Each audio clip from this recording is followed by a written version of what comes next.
Today I'm going to show you how to use a feather duster with the proper technique. Ideally, you want to have the feather duster in one hand and have the other hand free. The purpose of the feather duster is to move the dust quickly from wherever it happens to be right now and move it onto the floor where you can vacuum it up later. Poor technique using a feather duster is just going to end up throwing a bunch of dust up into the air. This is one of the reasons people complain about using a feather duster, because they're not using the correct technique. When you're dusting with a feather duster, your motions should be fast but steady. Those fast and steady motions should come to a dead stop, like when you come to the end of a picture frame. Bring your duster to a dead stop. Don't let your feathers flip into the air.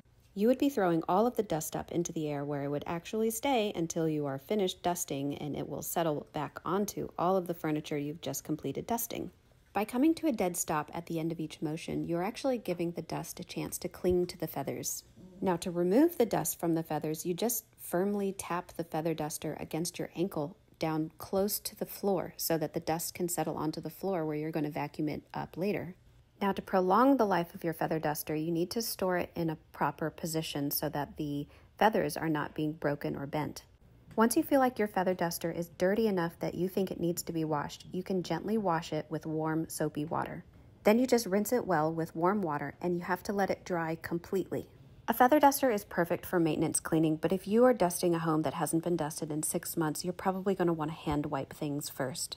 Here I'm showing you what poor technique looks like. I'm just flinging the dust everywhere. So make sure you dust and come to a dead stop.